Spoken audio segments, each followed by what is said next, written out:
Hello student, जैसा कि आपने थंबनेल पे पढ़ लिया होगा, आज की वीडियो का टाइटल होने वाला है कि मैंने कैसे स्कोर करे अपने सीबीएसई बोर्ड्स में 95, वो भी साइंस में।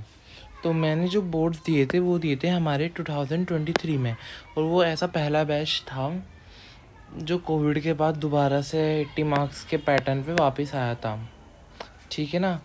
मैं 21 से 22 में आया, 22 में 10th में, और फिर 10th में हमारा बोर्ड्स थे। 2023 में हमारे बोर्ड्स हुए जो कि बहुत अच्छे से गए मेरे।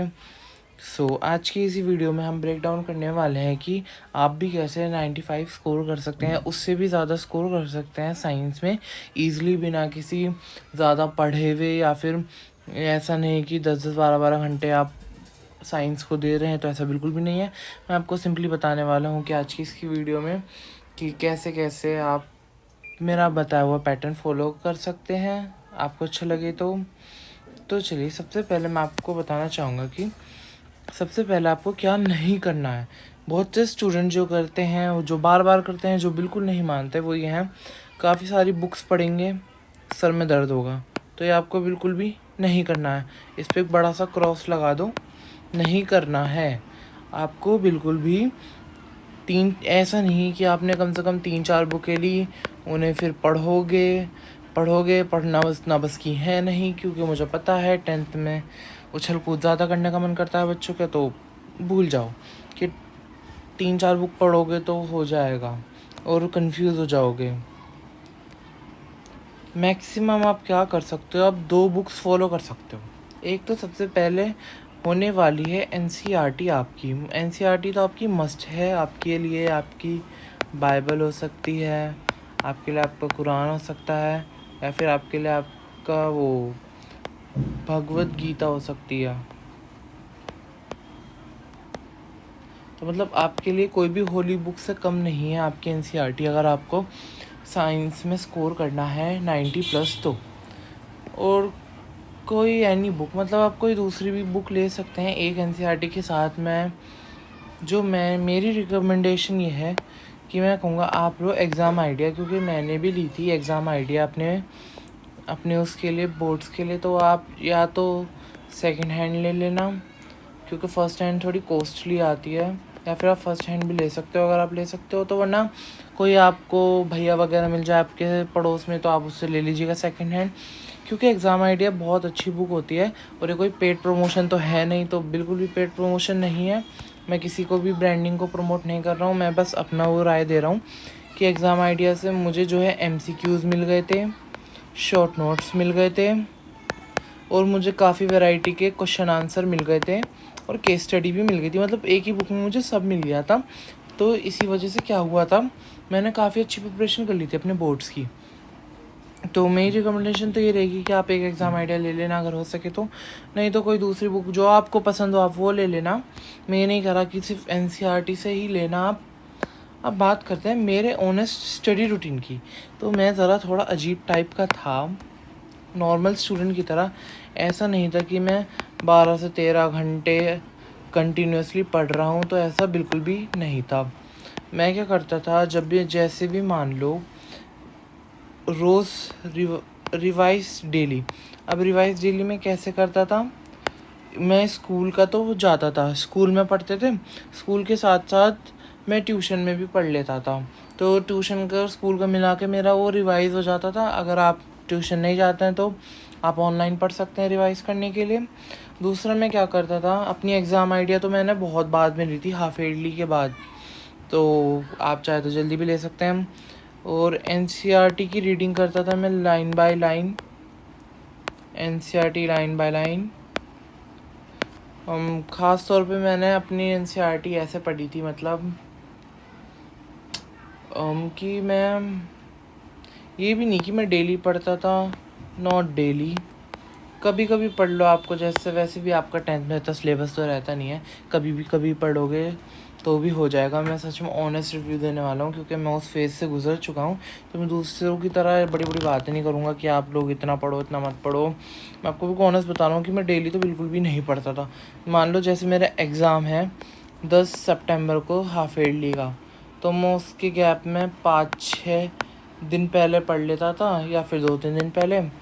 ऐसा भी नहीं है कि सारा मुझे आता था या फिर सारा मैंने उसी बीच में पढ़ लिया, कुछ कुछ आता था। तो कुछ तो आपके पास पहले से ही याद होना चाहिए।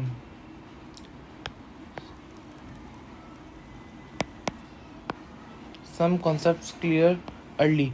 मान लो पहले से ही कुछ कॉन्सेप्ट क्लियर होंगे जब भी तो आप पढ़ पाओगे। मान लो आप पहले दिन ही पढ़ने बैठ गए तो कैसे हो पाएगा? एक दिन में तो इतना सारा सिलेबस नहीं कर पाओगे आप लोग, ना मार्क्स भी आएंगे। मैं तो क्या करता था, मैं तो या तो रिवाइज डेली कर लेता था या कभी कभी नहीं भी करता था। इस पर भी मैं फोकस नहीं ज़्यादा करूँगा। एनसीईआरटी लाइन बाय लाइन वो मैं ज़रूर पढ़ता था, नॉट डेली, ये भी सही है। मैं ज़्यादातर एग्ज़ाम टाइम्स के बीच में पढ़ता था। एग्ज़ाम टाइम मोस्टली स्टूडेंट यही करते हैं, एग्ज़ाम टाइम के बीच में पढ़ते हैं। तो मेरे जितने भी पेपर होते थे मैं उन्हें अच्छे से करता था। हाफ ईयरली में भी मुझे याद है मेरे 70 मार्क्स आ गए थे 80 में से, तो मतलब ये काफ़ी अच्छा स्कोर था हाफ ईयरली के हिसाब से मेरा। तो ऐसा नहीं है कि मैं काफ़ी एक्स्ट्राऑर्डिनरी स्टूडेंट था, बट आइडिया रहता था, क्योंकि साइंस बहुत अच्छा समझने का सब्जेक्ट है। उसे समझ के चलोगे आराम से तो बहुत इजीली कवर हो जाएगी वो। उसे रटोगे तो फिर तो बिल्कुल भी नहीं हो पाएगा। सबसे पहले क्या करता था मैं, एनसीईआरटी पढ़ता था। एनसीईआरटी लाइन बाय लाइन पढ़ी, फिर मैं आता था अपने एग्ज़ाम आइडिया पे।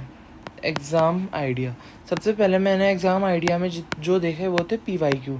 मैं देखता था कि जो टॉपर्स के आंसर होते हैं उसमें कुछ कुछ टॉपर्स आंसर मैं उसमें मोस्टली देखता था कि टॉपर का आंसर कैसे लिखते हैं।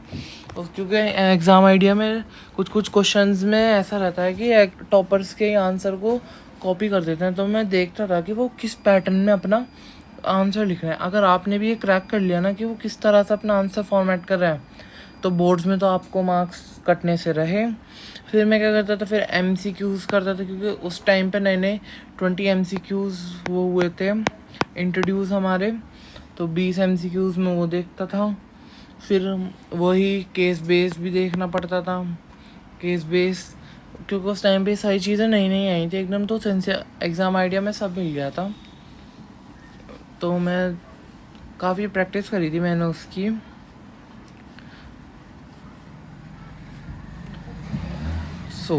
डायग्राम्स आपको एनसीईआरटी में जो है कभी इग्नोर मत करना, क्योंकि डायग्राम से क्वेश्चन पूछते हैं। PYQ भी ज़रूर करना।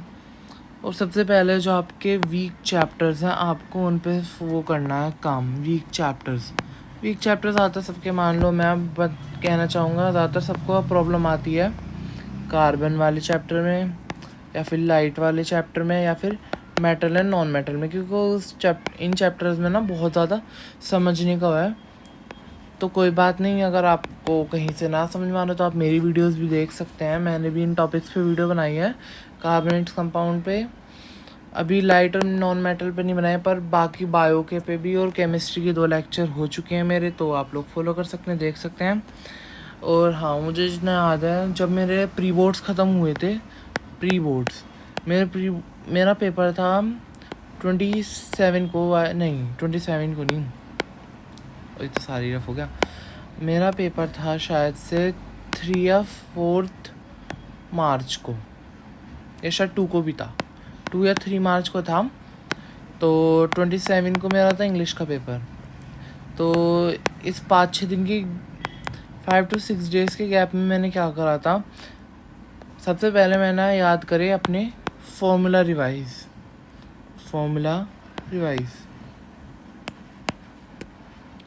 दूसरे मैंने याद करी सारी रिएक्शंस, जितनी भी केमिस्ट्री में आपकी काफ़ी सारी रिएक्शंस हैं।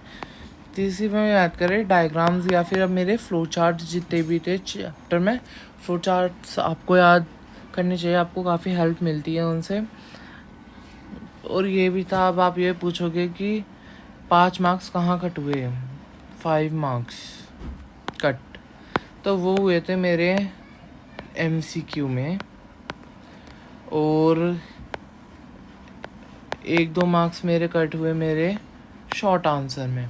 वो क्या हुआ था, MCQ मैंने थोड़ा जल्दबाजी में वो मैं कंफ्यूज हो गया, तो मेरे 3 मार्क्स तो MCQ में वहीं कट गए थे, और 1-2 मार्क्स शायद मेरा किसी शॉर्ट आंसर में कटा था। लिख के तो मैं आया था, पर पता नहीं कहाँ कट गए। मैंने शीट नहीं मंगाई थी, क्योंकि अच्छे मार्क्स थे, क्यों मंगाता। तो मैं इस वीडियो को एंड करता हूँ इतना कहकर कि 95 मार्क्स का मैजिक तो है नहीं कि मैंने एक दिन में पढ़ा और ले आया। आपको कभी कभी या फिर रोज़ पढ़ना है, आपके ऊपर डिपेंड करता है, बट पढ़ना है ऐसा कि आप फिर उसे भूलो ना। मैंने जो पढ़ा मैंने भूला नहीं है, मैंने उसे लास्ट तक याद रखा। आज से डिसाइड कर लो कि तुम भी अपनी कॉपी में 95+ लिखोगे। उसके लिए रोज़ मेहनत करना, या फिर मेहनत जब भी करना अच्छे से करना, ठीक है ना। तो आपके वीडियो की इस लास्ट में आपको एक सरप्राइज़ देने वाला हूँ, वो है मेरी आंसर शीट। आपको मैं वो रिज़ल्ट की एक स्क्रीनशॉट दिखाऊंगा ताकि आपको यकीन हो जाए कि मैं झूठ नहीं बोल रहा हूँ, मेरे 95 आए थे। सो मिलते हैं आपसे जल्दी नेक्स्ट वीडियो में। तब तक के लिए do like share subscribe my channel it's biology for interesting videos. मिलते हैं आपसे जल्दी नेक्स्ट वीडियो में। Bye bye.